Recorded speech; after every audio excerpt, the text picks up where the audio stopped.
వరంగల్ ఓరుగల్లు ప్రసిద్ధిగాంచిన ఎలివేల్పు దైవం శ్రీ భద్రకాళి అమ్మవారిని రాష్ట్ర పర్యావరణ దేవాదాయ శాఖ మంత్రి హోదాలో శుక్రవారం వేద పండితుల ఆశీర్వచనలతో ప్రత్యేక పూజలు మంత్రి కొండా సురేఖ నిర్వహించారు.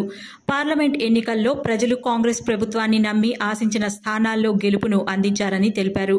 అదేవిధంగా కేంద్రంలో ఇండియా కూటమి ఆశించిన స్థానాల్లో లేకపోయినా నరేంద్ర మోడీ చెప్పిన విధంగా 400 సీట్లు బీజేపీకి వస్తాయని అన్నవారి మాటలను ప్రజలు నమ్మలేదని, బీజేపీని నమ్మే పరిస్థితుల్లో ప్రజలు లేరని మంత్రి కొండా సురేఖ అన్నారు.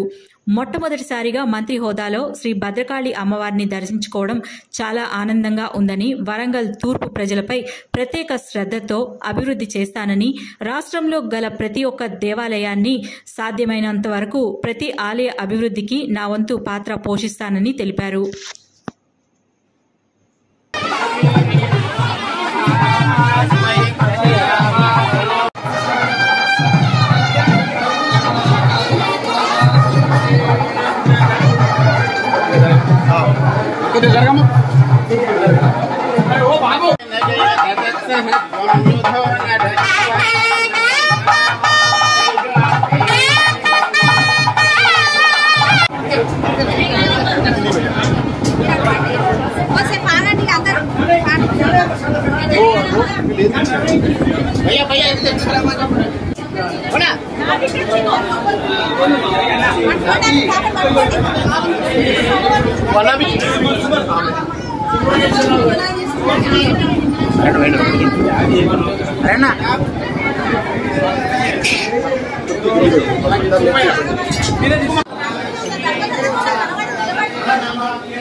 కొద్దిగా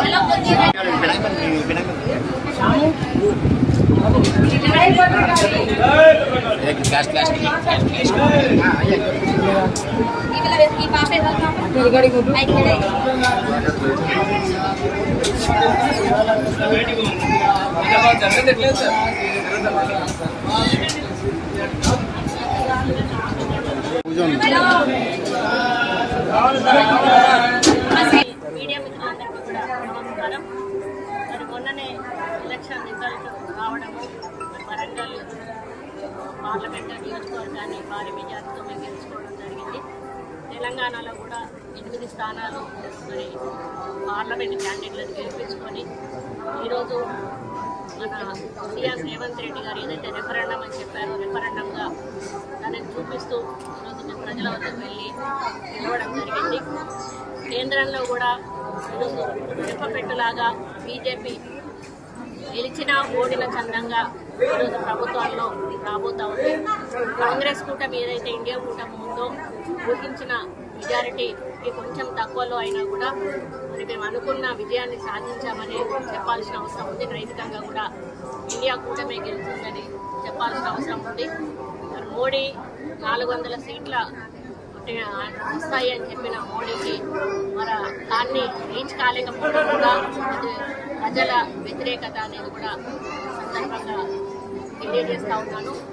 ఏది ఏమైనా కూడా రేపటితో ఎన్నికల కూడా ముగియబోతా ఉంది. బై ఎలక్షన్స్ కాగానే వితిన్ 1 to 2 months ఈ ఎలక్షన్స్ రావడం వలన కొంత ఎలక్షన్ కోడ్ 2 నెలల నుంచి ఉండడం వలన మేము అనుకున్న రీతిలో ప్రజల్లో ఉండకపోయినా కూడా 6 గ్యారంటీలలో 5 గ్యారంటీలను అమలు చేశాము. రాబోయే ఇప్పటి నుంచి కూడా ఇంకా మిగతా గ్యారంటీల మీద దృష్టి సారించి అభివృద్ధి సంక్షేమమే ధ్యేయంగా ఈ ప్రభుత్వం ముందుకు పోతుందని తెలియజేస్తా ఉన్నాను. రేవంత్ రెడ్డి గారి నాయకత్వంలో మరి అదేవిధంగా ఒక మినిస్టర్గా మొదటిసారిగా మరి ఇంటికి రావడం జరిగింది. ఎలక్షన్స్ అయినాక వస్తానని చెప్పి ఒప్పుకున్న సందర్భంగా మరి భద్రకాళి అమ్మవారి ఆశీస్సులతో మరి వరంగల్లో ఉన్న ప్రతి టెంపుల్ని కూడా అన్ని రకాలుగా అభివృద్ధి చెందే విధంగా కృషి చేస్తానని, ఒక తెలంగాణ దేవాదాయ శాఖ మంత్రిగా కూడా అన్ని టెంపుల్స్ మీద కూడా ప్రత్యేక దృష్టి సారిస్తానని, మరి గతంలో పక్క రాష్ట్రమైన ఆంధ్రప్రదేశ్ నుంచి మనకి ఎటువంటి సహాయ సహకారాలు లేకుండే ఇప్పుడు అక్కడ కూడా ప్రభుత్వం మారింది కాబట్టి టీటీడీ నుంచి మరి వీలైనంత నిధులు తీసుకొచ్చి ఇక్కడ దేవాలయాల అభివృద్ధి కోసం కృషి చేస్తానని, అదేవిధంగా ఫారెస్ట్ ఎన్విరాన్మెంట్ మినిస్టర్గా కూడా నా బాధ్యతలన్నీ కూడా మరి శ్రద్ధతో నిర్వహించి ప్రజలకు ఎటువంటి ఇబ్బంది కాకుండా ప్రభుత్వంకు మంచి పేరు వచ్చే విధంగా మరి మా శాఖలను ముందుకు నడిపిస్తానని, అదేవిధంగా వరంగల్ ఈస్ట్ ప్రజల మీద ఇప్పుడు ప్రత్యేక దృష్టి సారించి వారి అభివృద్ధి సంక్షేమాన్ని ముందుకు తీసుకుపోతూ మరి నా యొక్క పరిపాలన కొనసాగిస్తానని ఈ సందర్భంగా తెలియజేస్తున్నాను.